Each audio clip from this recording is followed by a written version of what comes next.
Hey guys, it's Lavetta. And it's Miriam. And this is the Notorious Women Podcast, a comedy podcast about some of history's most notorious women. Some of these queens are heroic. And some of these bitches are horrific. But we think the most interesting thing of all and most surprising thing is that somehow they're all notorious. Yes. Yeah. You see how I mixed it up a little bit for our first episode of the new year? You know, I just mix it up a little bit. Yeah. Someone has to be sassy today. Okay. Yeah, I'm trying. Yeah, you know. How are you, my friend? I'm hanging in there. You know, Happy this break New is Year. long. It's very long.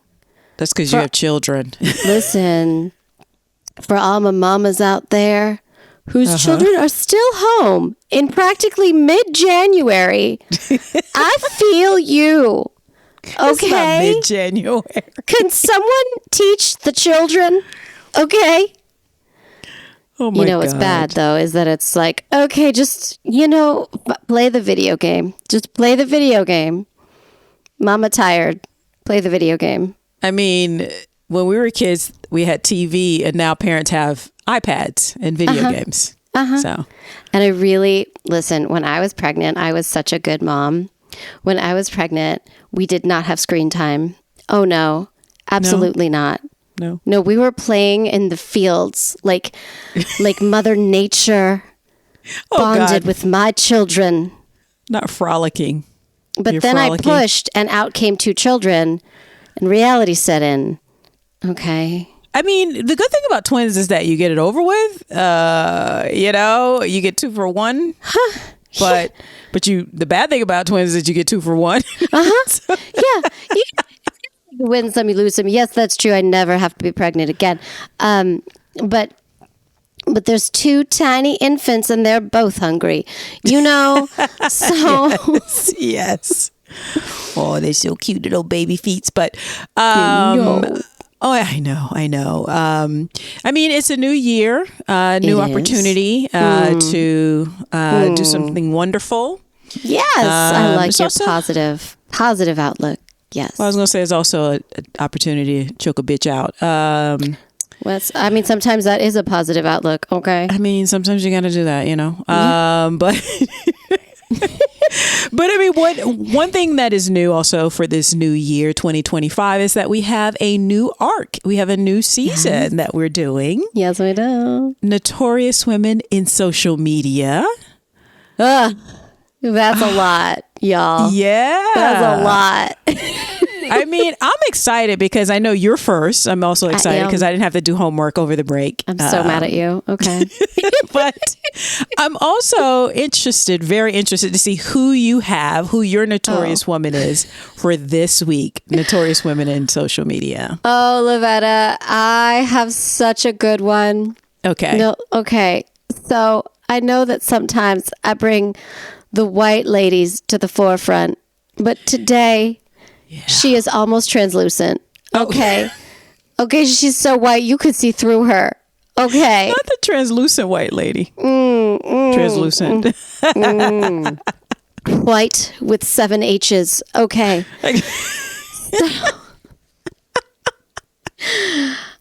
I am going to talk today about Hannah NEELEMAN.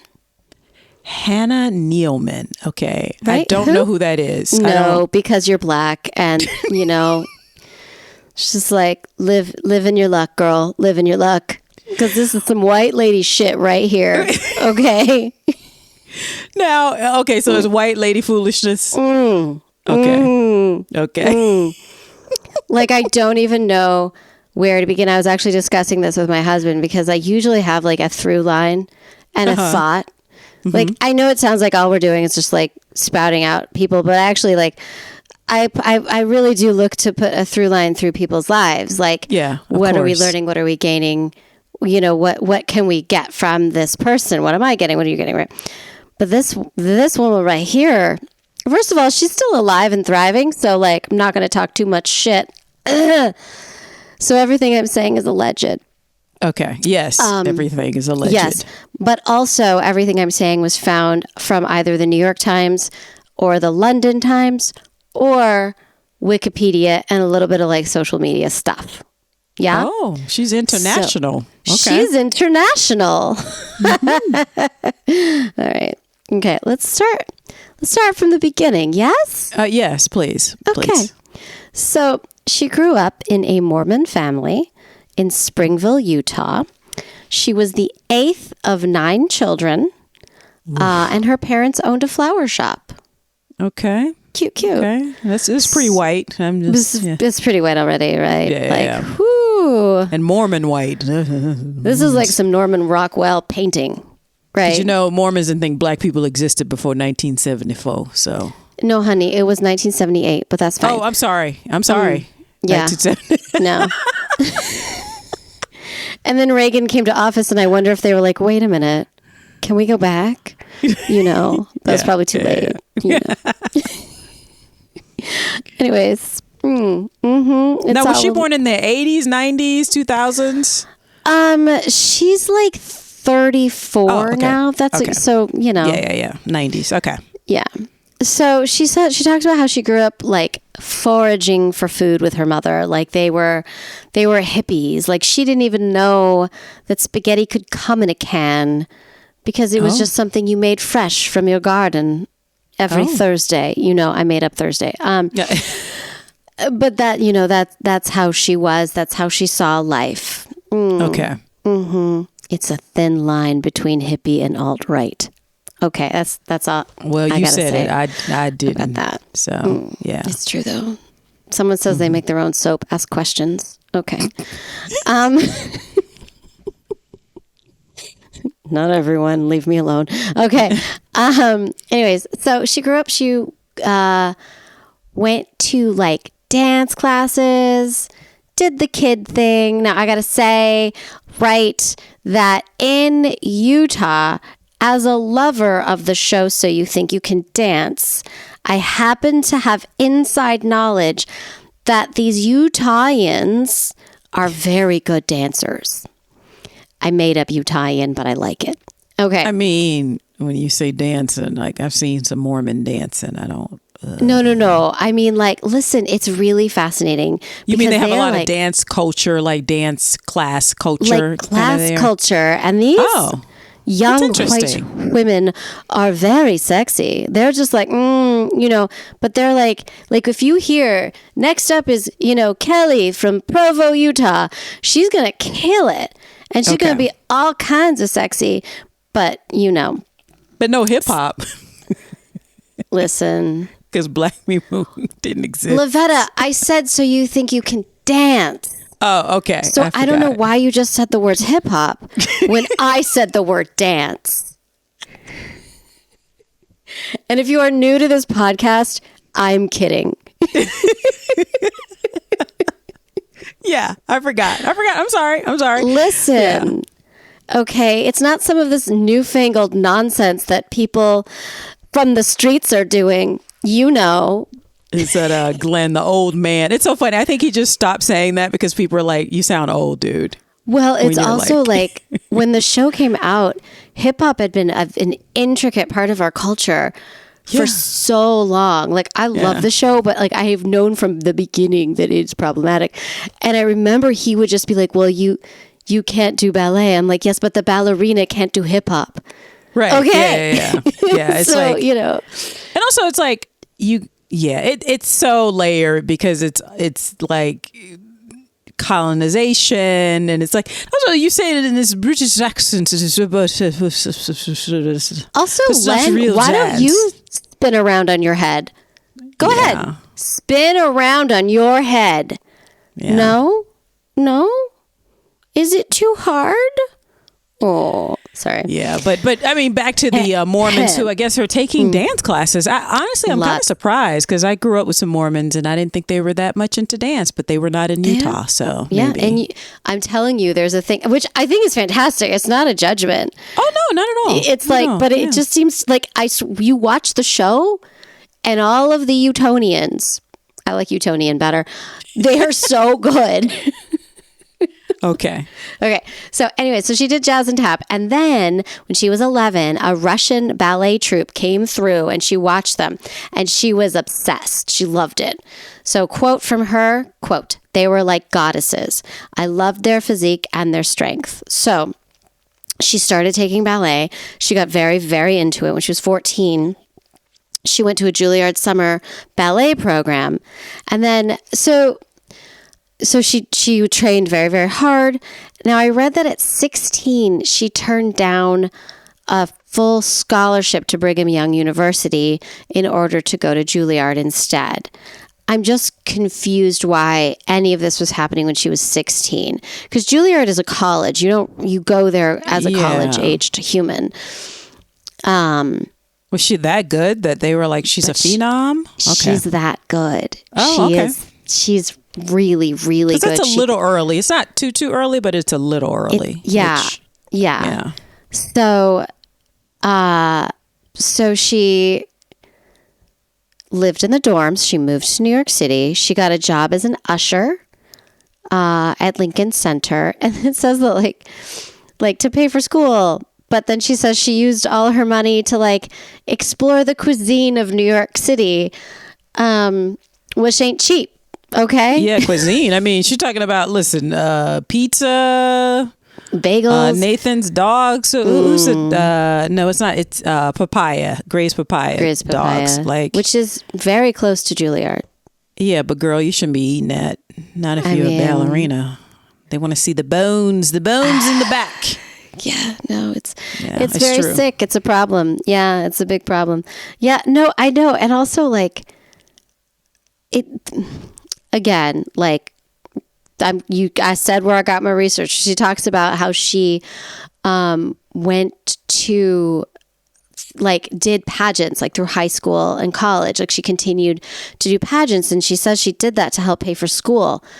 That said, to enter a pageant, sometimes the cost of tuition, Yeah, I'm also very surprised because Utah is very Mormon. They basically run Utah and some parts of Florida, but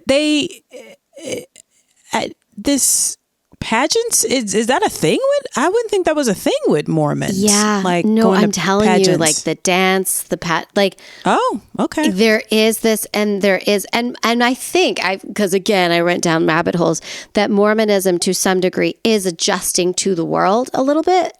And allowing for expression and there's only so much you can push back on humanity before humanity explodes. And I think Julianne Hough and her brother are they're Mormons, right? Okay. Yes. That whole and they're so it's listen, one of my closest friends is a Mormon and she would be like, yeah, dance. Okay, theater. Yeah, that is true because the Mormons I grew up with, I didn't know they were Mormons until they coupled off when they were 18. Yeah. And I was like, you getting what? You getting married? What? What's going on here? And they were like, yeah, I'm Mormon. I'm like, since when? So, I can't even take care of myself at 18. At 18, please. Yeah. So, I mean, I'm still working they're not on the Amish. I'm acting like they're the Amish where they're, they're integrated into society. So. Right. No, they are. But no, you think of it as a very conservative. And I also think we're thinking of the problematic ones who have had standoffs with the federal government or which is really good miniseries, but probably not murder. Most of them. Right. Yeah. Again, I love a true crime, but that's not these people. Yeah. Okay. Gotcha. Okay. I got you. So let's keep talking. So anyways. So she's going into her senior year of Juilliard and she's home for the summer and she meets this guy, Daniel. And it's, I guess, at a local sports game. I don't know sports. Don't ask me questions about sports. And he is enamored. Okay. He's 23. She's around 21. And quote from him, "I saw her and I was ready to go. Sign me up. I was thinking, let's get married, but she wouldn't go on a date with me for 6 months." So according to Daniel and this very reputable newspaper, he saw her and was like, "I want to marry you now." But she didn't want to go on a date with him. Anyways, cut to, I'm guessing that she's home for Christmas because it's 6 months later. She tells him, hey, I'm flying out tomorrow or wherever. I'm flying out to go from Salt Lake to New York to go back to school. Okay, back to Juilliard. Okay. The next day, she shows up to the airport to board her flight, and he is there. And he is sitting in the seat next to her. How? Why? His daddy owns JetBlue. Oh. Yes. So she landed her a rich man. I mean, rom-coms would tell us that this is romantic, but the real world is like, stalker. Oh, my God. Because I even wrote that down. Because stalker much? Also, you know when you go to your flight, you show up with your little ID and your ticket on your phone, you know, and you're like, I'm ready to board the plane that I've spent a lot of money to purchase a seat on. And they say, no, you can't do that. And you're like, but I gave you money. Right. Like, and you gave me confirmation, which is the number I have right here. Right. And they're like, no, well, this is what happens. Daniel kicks you out of your seat so he can sit next to this woman he's stalking. That's what happens. Fucking Daniel. Yeah, and this would be like 20, so I'm thinking this is like 2014, 15. Yes. No, 2000. No. 13. No, it 12. would be like 2010, 2009. If she's around 20. No, a little later, 2012, I think. I should have written down dates or something. Yeah, okay. Yeah, all she's right. like 21. Okay, so this is after September 11th, though. Oh, yeah. It's way after. Okay. Billionaires do what they want to do. Yeah. Yeah. I try not to think about it every day. Hard to in this country. Anyway. So wait a minute. She said no, and then 6 months later, she's like, "Oh yeah, I'm going back to school," and then he shows up in the seat next to her. Okay, now so then some stalker moves, right? Yeah, it gets more fun. So that's what they consider their first date is that plane ride. Cute. Okay. Quote her. Quote Hannah. Back then, I thought we should date for a year before marriage, so I could finish school and whatever. And Daniel was like, "It's not going to work. We've got to get married now." No, I don't like this. My move is to punch you in the face and walk away. That's what I do.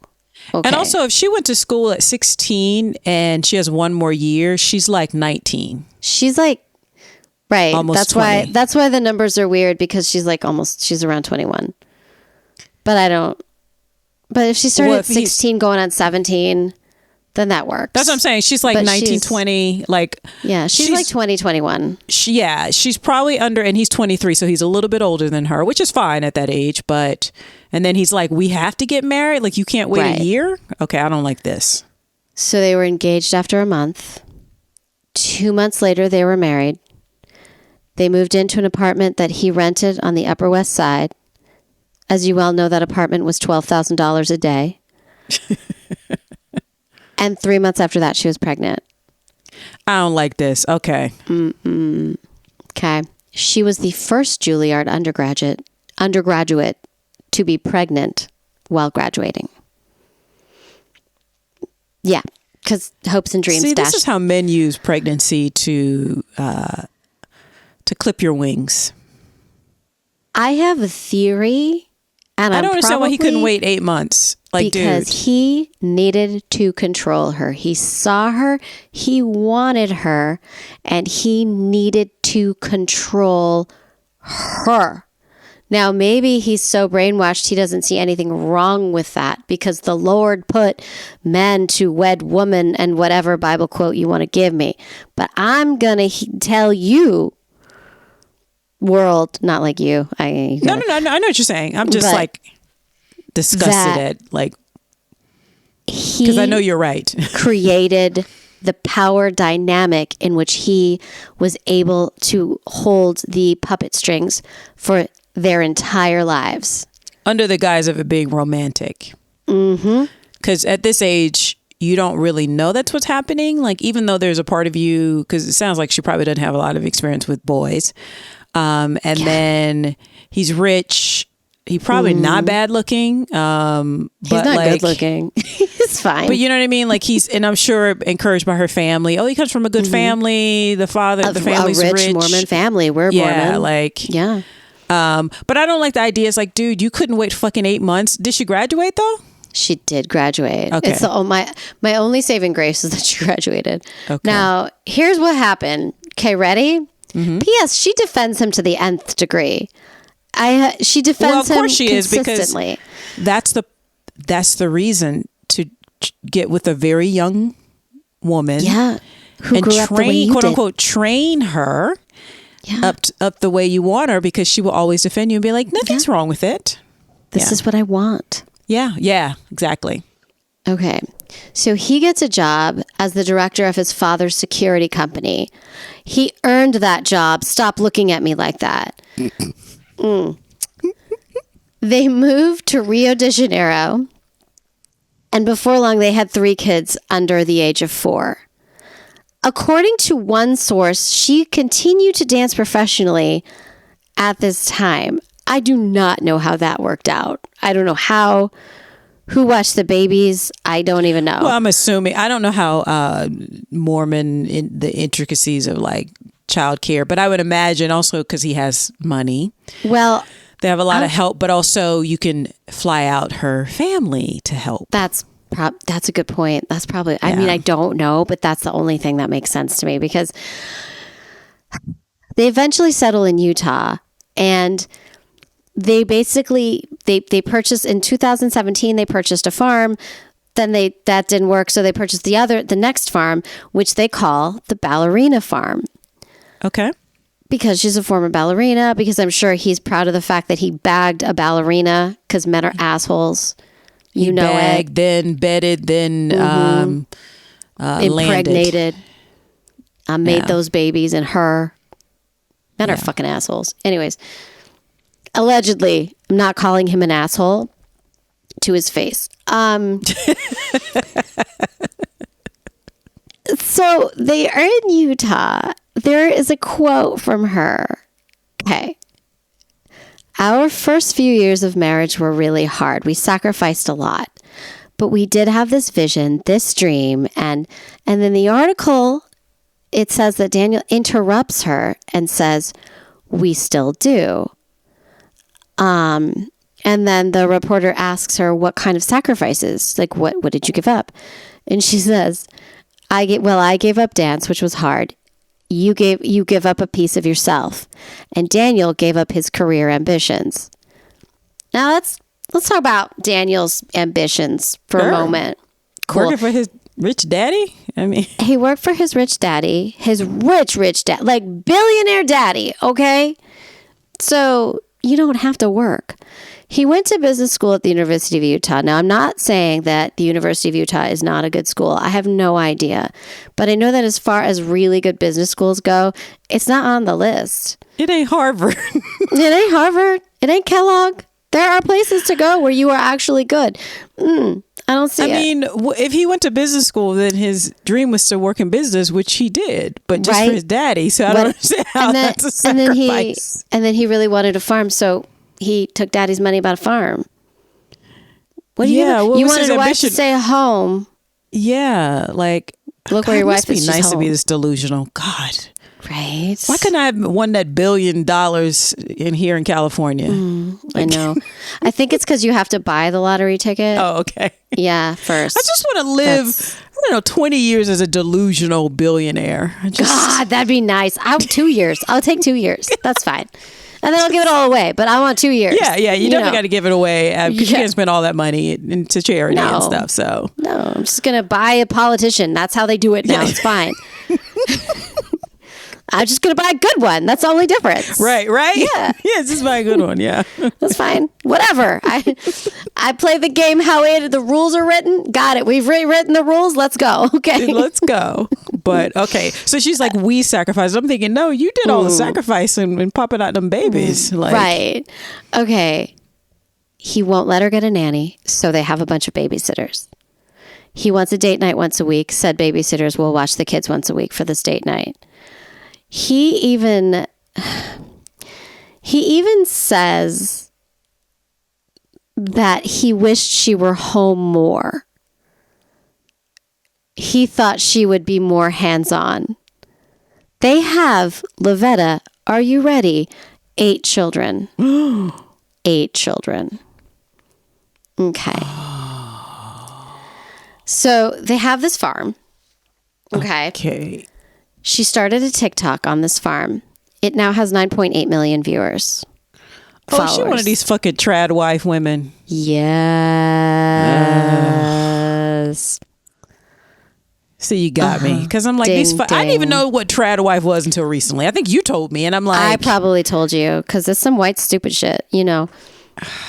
White women love some stupid shit. It's a fun, you know. I mean, white people in America in general love the idea of like Little House on the Prairie. We're doing it's like, no, it's just slavery under all of that. And then I love Little House on the Prairie like everybody else too. But it's not like you just by my own hands. I'm farming, I'm tilling the farm and the earth. And no, it don't work like that. There's all this hidden Little labor. House on the Prairie.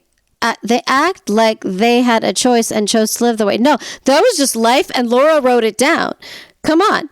Like, and it was hard. And it was hard. Especially because you didn't have a rich daddy. Yeah. Right. You didn't have all those kids to till the farm. Okay.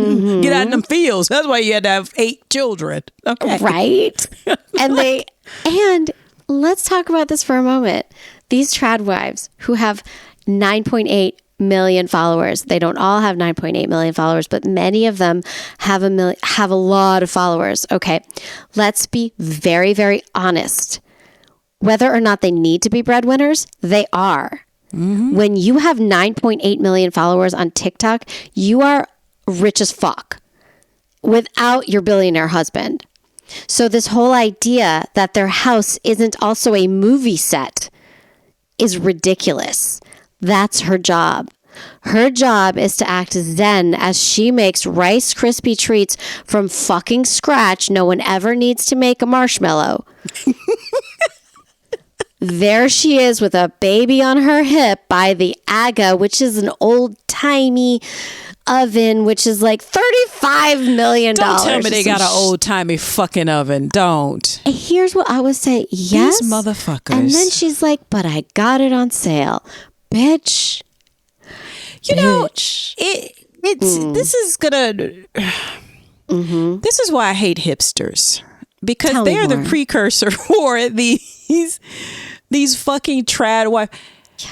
Preserving your stuff in a mason jar is only cool because you never grew up in the fucking country where getting ate up, as we would say, ate up. In the South, we always mispronounce stuff for emphasis.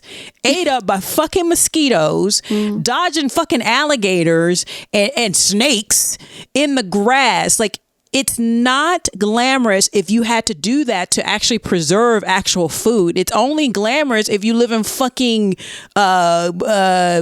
some suburb of New York City. What's the one I'm thinking of that girls was set in? It's Williamsburg. Like, it's only fucking glamorous if you're living in fucking Williamsburg and you're like, I'm gonna make my own preserved pickles. No, go to Manhattan where the Jewish community have been making delicious pickles for hundreds and hundreds of years and just buy them. Okay, you're very welcome. Yeah, there's no need. My son, put them in mason jars yourself. He's YouTubing, right? And he goes, Mom, I don't remember what the ingredients were because it doesn't matter. We need these 3 things and we can make pickles. And I went, for the same price, if not cheaper, I could go buy pickles. You know what? Ding, ding, ding, ding, ding. For the same price, you guys are out here fooling around. Yeah. And that's what I'm saying. It's lies. It's lies. Like, we're living off the farm, off of our own labor. Fuck you. Okay. I'm sorry. I just had to go on that tangent. But tell me about this girl. Okay. But on top of which, they were able to put a lot of money into the farm in order to make the milking of the cow a lot easier. Like they collect eggs, but it's lovely. They have help. They have staff. That's what I'm saying. This is unseen labor. Yes. But you're pretending like you're doing all this stuff. Because people who actually had to live on farms and run their own farms, it's not fucking glamorous getting up at 4 o'clock in the morning. Well, it's not. That's the thing that gets me is every single bit of this is for show. Yeah. Every single bit of this, and they say that we feel like we are an example, like a good Mormon example of how to be, and that all it's going to do is garner them a lot of money and make a lot of people feel bad about themselves. And what I think is really interesting is she has inspired other celebrities that like her, celebrities we think of. I'm not going to go into who it is. Who also have mansions and staff. Like, you playing at being poor. Right. And also like, those clothes that look like they're from Little House on the Prairie, they're not cheap. They're not cheap. She has a store on her TikTok. Of course she does. Where they have, protein powder to help make natural pancakes, $300 boots. It's not. Oh, so she's just Gwyneth Paltrow, but for fake Little House on the Prairie. Yeah. It's a brand. She's a brand. She's a brand and her home is a brand. They homeschool, but they have a teacher. So they have a governess. Miriam. That's literally what that is. That's literally what that is. Like, she did have a little like ballet studio, but they took it over for the kids to have school. It's just these rich people playing at being poor. And now, as someone who comes from working class stock, this is deeply, deeply offensive.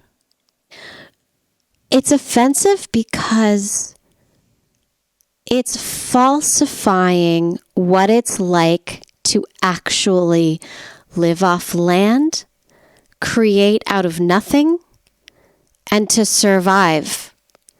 It's falsifying it. It's, the most recent thing that I saw on her was like today, because I was doing research, and she spills something on the aga and she's holding a baby, and then the next shot is her carefully, calmly cleaning it up, which is, it's hot, right? So where'd the baby go? I was going to say, she do with your baby. Does she constantly have the baby on her hip? Yeah. Yeah, she does. Well, let me tell you, as an exercise professional, I can tell you, you're going to be in a lot of pain. Okay, you might already be in a lot of pain. Okay, that's why they made carriers. Okay. Yeah, and also if you were really doing all of this, you wouldn't have time to film it. Because people who actually live off of the labor that they do every day don't have time. They don't have time to pee because it's so much work to be done. Don't have time to film 72 seconds of a thought I have on occasion. I only have 2 kids and a very hands-on father to them. Okay. Yeah. He makes dinner half the time. He does more dishes than I've ever done. And he will continue to do so because that's just how it is. He asked me to marry him, and he reaps the benefit. Okay. And I'm exhausted. So you can't come to me and say, if you just embrace bullshit, you all come from money. I want to hear it. So here's a few fun facts that happened recently. Okay, relatively recently. So 2023, she won the Mrs. American pageant in Las Vegas. So she was invited back to the city to compete in Mrs. World.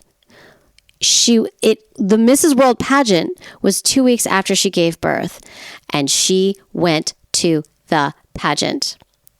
Yes, she did. She went. Did you say Mrs. American and not Mrs. America? I said Mrs. American.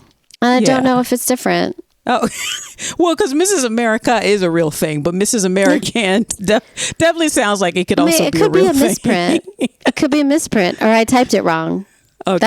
That happens. All right. Occasionally, I make a mistake. I didn't want anyone to know because it's shocking.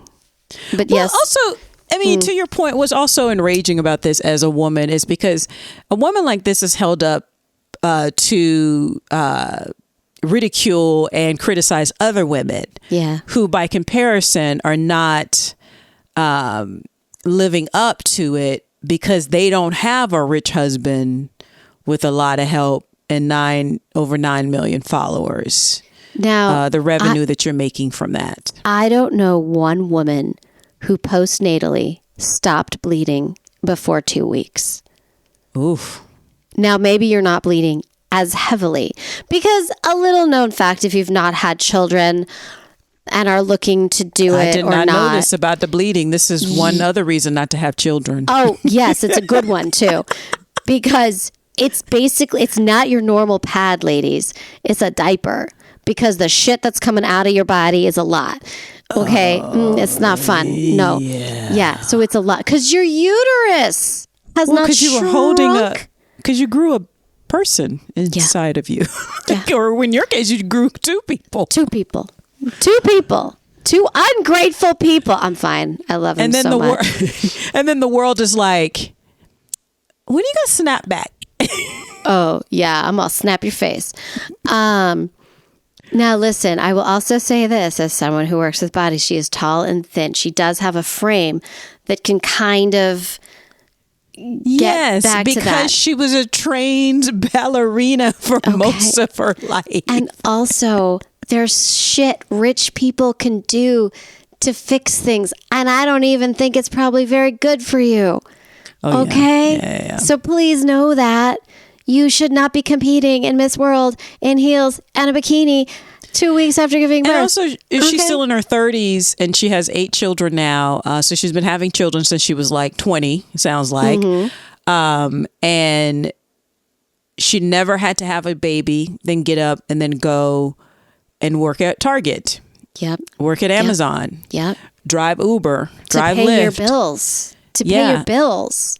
And then come home and cook because your husband is like, you should do more. This is all that unseen labor that we're talking about. Because even if you don't have a nanny, but you have a governess. If you got a governess, she got a governess. You got you may not call her a nanny. You said babysitters. I don't know the difference. One leaves after a couple hours, but the other one sleeps over. I don't know. I mean, my point is she's not a regular woman, but people will hold her up as being like, why can't you do what she does? That's the problem. And that's the problem. And there is a lot of, I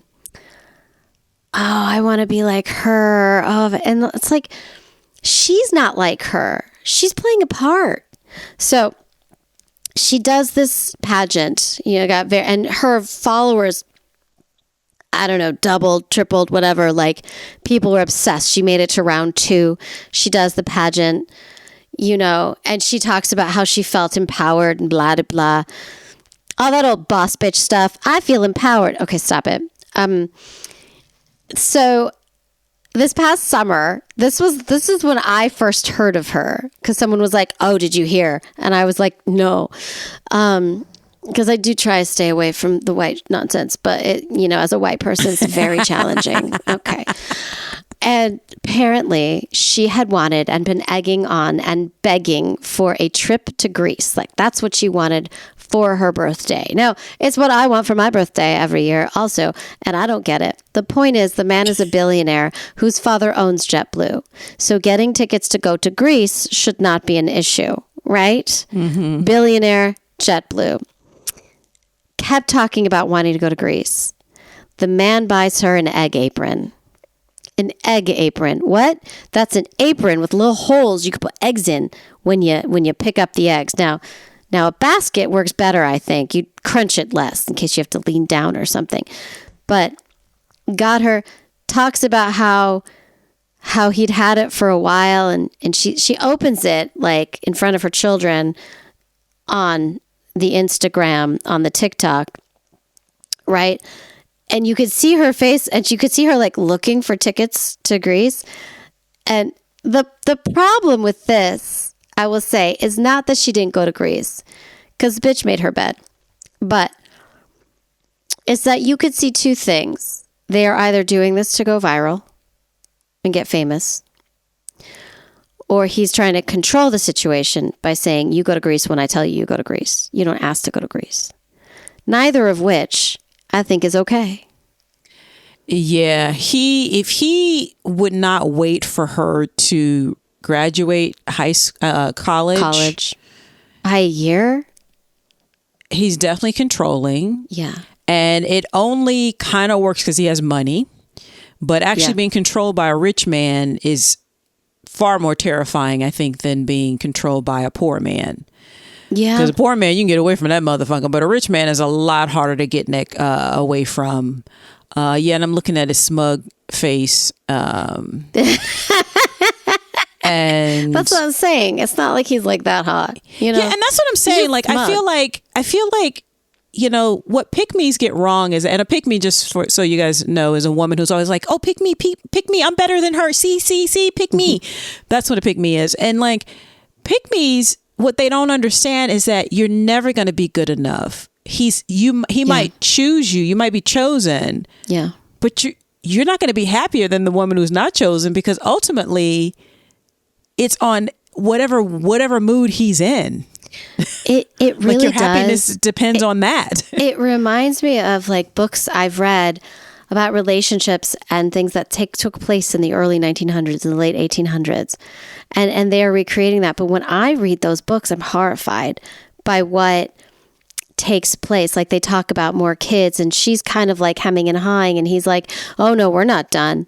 And then later, when he is accused of patriarchal abuse, she's like, no, we're not done. So, you know, I'm not going to put words in her mouth, but this image is not good for society.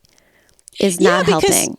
Yeah, because the smacking only, like the physical abuse, I'm pretty sure he talks down to her.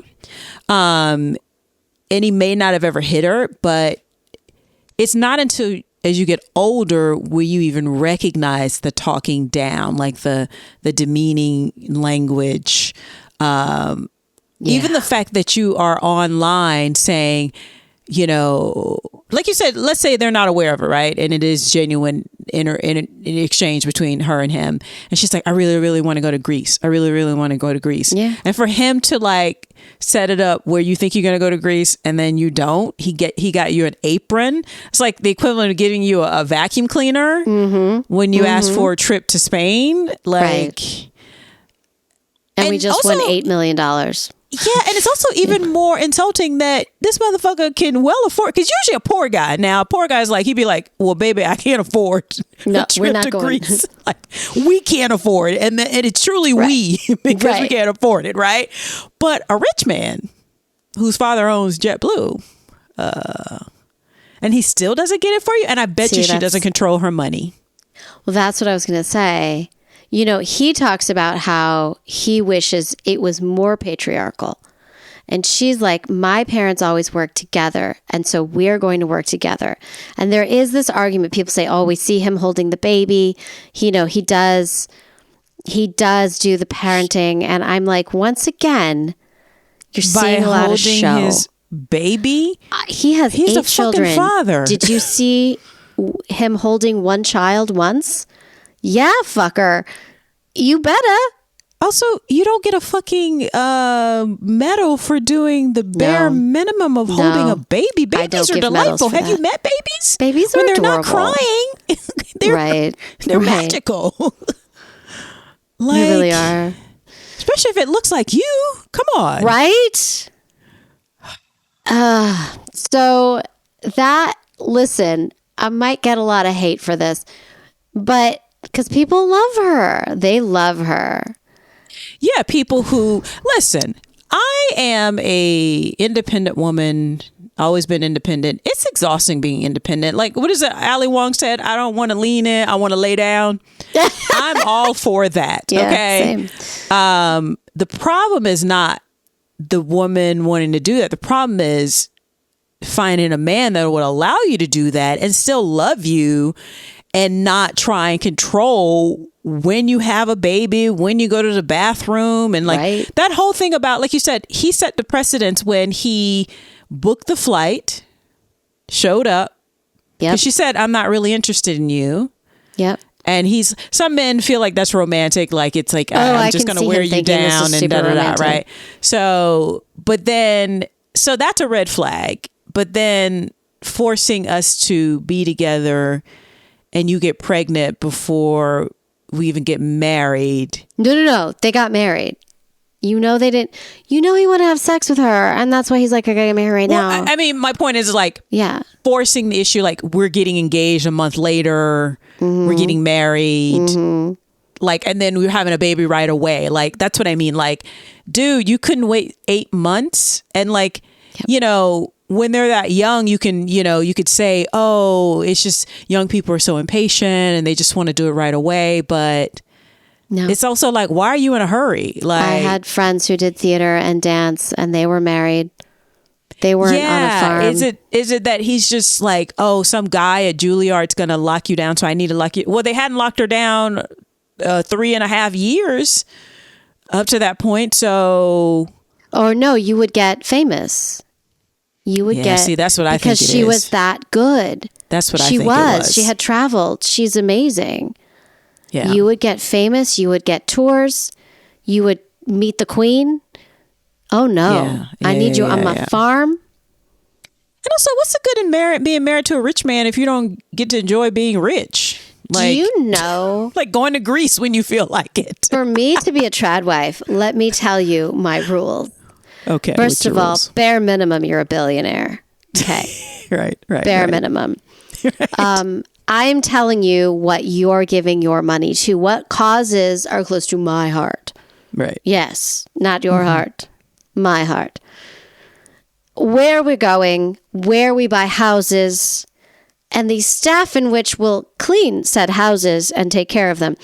That way we give into the economy, and I don't have to lift a finger. I don't think that's what trad wife means. So I think I've already failed. Yeah.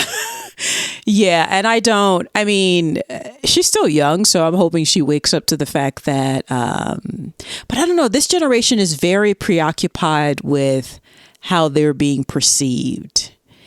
And, they are like the Real Housewives, the children that Real Housewives created, like, that whole idea, like, that's interesting. It's more important. I'm thinking of like Erica Jane, or like you find out later on these women are being abused and like, financially abused, where they don't have their own money. And this is what I'm telling you, this election is not just about,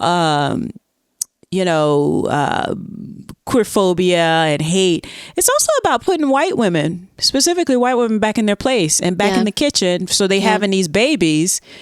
And white men don't have to compete against you in the workforce. That is why when these famous white actors support her and love her because of her sourdough recipe, I'm calling them out, because this is bringing us back, and I'm not going back. You're not going back.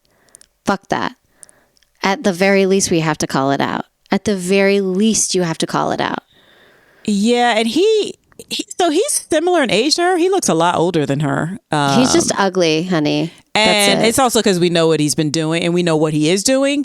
She is way out of his league, and he realized that. And that's why he's like, I'm going to lock this down. You ain't going nowhere, woman. There is one video that he has on her account wherein his teeth are like blue and his eyes are red and itchy. Is soon after the debacle of the Greece tickets and the lack thereof. And he goes, I just had my eyes are itchy. I don't know what's wrong. And I just had some blackberry pie, and so my teeth are like that.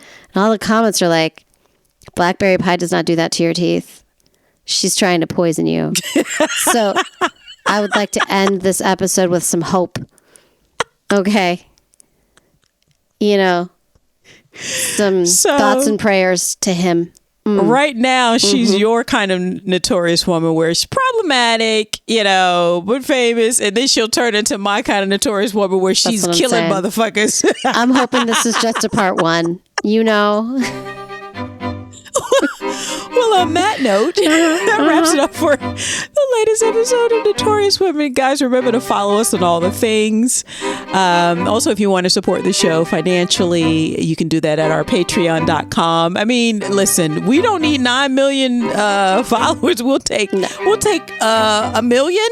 1 million followers. 1 million followers. But if you want to send us some money, you can do that at patreon.com/Notorious Women. That's patreon.com/Notorious Women. I'm sorry, I can't get over that. She's poisoning you. Just, girls got to do. Okay. Oh, God, that's hilarious. And Miriam, and guys, also a Happy New Year. And if you want to, respond, if you want to make some suggestions, if you want to weigh in, you can do that on our socials that Miriam's going to share with you in just a moment. But also give us a 5-star review. If you want to mention something in our review in the Apple Store or on Spotify, you can do that. Just go to the Apple Store or Spotify and leave us a 5-star review. And then you can put in there like, why don't you look up this woman? Or here's another trad wife that you guys please do. Yeah, could try. So, but Miriam, how else can they support and find the show? Yes, you guys can follow us on Instagram, Notorious Women Podcast, and TikTok, also Notorious Women Podcast. They are slightly different, so check them both out. Follow us there. You can DM us on our Instagram, but you can also email us at notoriouswmpod@gmail.com. We also have episodes on YouTube that you can listen to, and you can comment and subscribe to that as well. And that is that. All right, guys, we will see you next week. Bye-bye. Bye.